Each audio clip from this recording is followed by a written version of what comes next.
कोई जिला 15 अगस्त से 5 साल पहले हुआ आजाद तो किसी क्रांतिकारी को दी गई 2 बार फांसी। खुली हवा में सांस लेने का एहसास कितना अद्भुत होता है ना। लेकिन यह एहसास हमारे देश को इतनी आसानी से नहीं मिला। कई दशकों की स्वतंत्रता की बेड़ियों में बंधे हाथों ने इस दौरान थामी थी संग्राम में मशालें। लड़े थे करोड़ों देशवासी अपनी आजादी के लिए।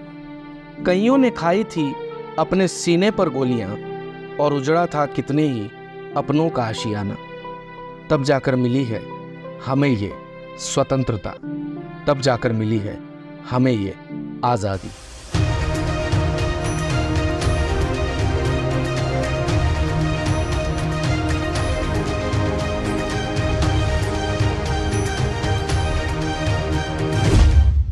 पंद्रह अगस्त को देश की आजादी के 77 साल पूरे हो जाएंगे। इस आजादी के लिए कई साल तक भारत के लोगों ने संघर्ष किया, अपनी जान न्यौछावर कर दी, न जाने कितनी तकलीफें झेली, फिर देश को मिली आजादी। लेकिन आज भी देश की आजादी से पहले के ऐसे कई किस्से हैं जो हमें नहीं पता, जो हमें झकझोर देते हैं कि कितने प्रयासरत थे लोग उस समय इस आजादी को पाने के लिए। भारत कवरेज आपको आजादी के इस महीने में वही कुछ किस्से सुनाने जा रहा है। कुछ आजादी के ऐसे दीवानों से मिलाने जा रहा है जिनका जिक्र अक्सर या तो अधूरा होता है या फिर होता ही नहीं।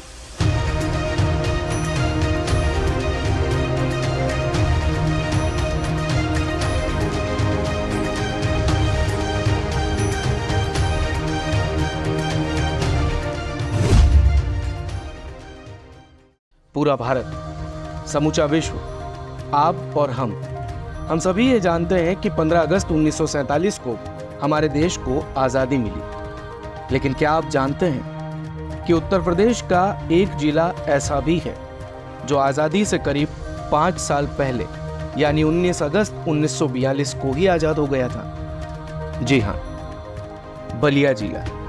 बलिया को आज़ादी साल 1942 में 19 अगस्त के दिन ही मिल गई थी। लेकिन ये आज़ादी ज़्यादा दिन तक रही नहीं।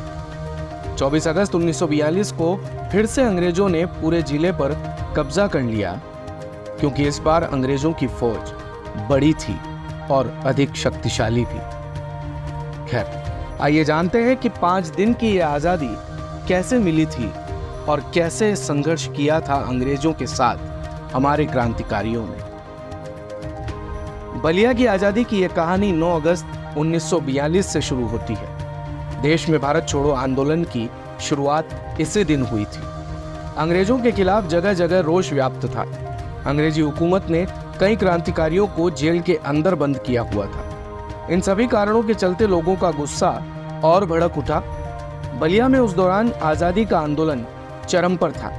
11 और 12 अगस्त को बलिया में एक विशाल जुलूस निकला, जिसके बाद 13 अगस्त को क्रांतिकारियों ने चितबड़ा गांव स्टेशन फूंक दिया।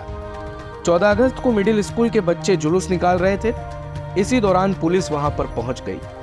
अंग्रेजी पुलिस ने बच्चों को घोड़े से कुचला, जिसके बाद गुस्साए लोगों ने रेल पटरियों को उखाड़ दिया और मालगाड़ी लूट ली। बलिया जिला अब रेल सेवा के दृष्टिकोण से पूरी तरह से कट गया।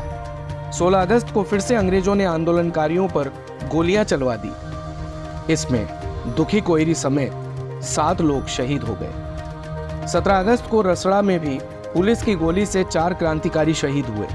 18 अगस्त को बेरिया थाने के पास तिरंगा फहराने पर 18 लोग शहीद हुए।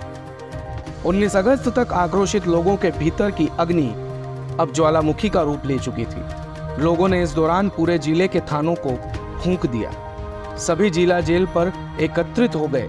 हाथों में लाठी, भाला, बल्लम, बर्छी, रमा, टांगी, खुखरी, ईंट, पत्थर, मिट्टी का तेल लेकर के लोग जिला प्रशासन के ऑफिसों पर पहुंचे, दफ्तरों पर पहुंचे। इसे देखकर जिला प्रशासन डर गया। 20 अगस्त को अंग्रेज कलेक्टर ने लिखित तौर पर बलिया को चित्तू पांडे को हस्तांतरित कर दिया। इस तरह बलिया में स्वराज सरकार का गठन हो गया। बलिया के पहले कलेक्टर चित्तू पांडे और पंडित महानंद मिश्र पुलिस अधीक्षक घोषित हुए। लेकिन 24 अगस्त को आजमगढ़ और गाजीपुर के रास्ते होते हुए अंग्रेज सेना फिर से बलिया में आ गई और निहत्थे क्रांतिकारियों पर धावा बोल दिया। पूर्व नियोजित षड्यंत्र के तहत अंग्रेज इस बार बड़ी फौज और अधिक शक्तिशाली हथियारों को लेकर पहुंचे थे। देखते ही देखते अंग्रेजों ने पूरे शहर पर कब्जा कर लिया और शहीद हुए हमारे 84 क्रांतिकारी।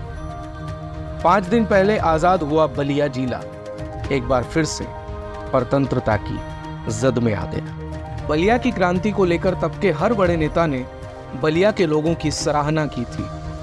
कांग्रेस के तत्कालीन अध्यक्ष मौलाना अबुल कलाम आजाद ने कहा था कि मैं बलिया की उस सरजमी को चूम लेना चाहता हूं जहां इतने बहादुर लोग पैदा हुए हैं। आजाद भारत के प्रथम प्रधानमंत्री पंडित जवाहरलाल नेहरू ने भी 42 के आंदोलन में बलिया की भूमिका पर कहा था, अगर 1942 के दौरान मैं जेल से बाहर होता तो मैंने भी वही किया होता जो बलिया की जनता ने अपने यहाँ किया। करो या मरो के नारे के साथ राष्ट्रपिता महात्मा गांधी ने अंग्रेजों भारत छोड़ो आंदोलन का शंखनाद किया था। ब्रिटिश शासन की ओर से सत्ता के तुरंत हस्तांतरण का प्रस्ताव ठुकरा दिए जाने के बाद अखिल भारतीय कांग्रेस कमेटी की मुंबई में हुई विशेष बैठक में महात्मा गांधी ने कहा था, या तो हम हिंदुस्तान को आजाद करा के रहेंगे या शहीद हो जाएंगे। मैं स्वतंत्रता चाहता हूँ, पूर्ण स्वतंत्रता से कम किसी भी चीज से संतुष्ट नहीं हो सकता। उसी पूर्ण स्वतंत्रता का संकल्प बलिया ने सिद्ध कर दिखाया था। दिन भर की सारी अपडेट्स के लिए सब्सक्राइब करें भारत कवरेज को और हाँ, बेल आइकन दबाना ना भूलें ताकि आप रहें अपडेटेड हमेशा।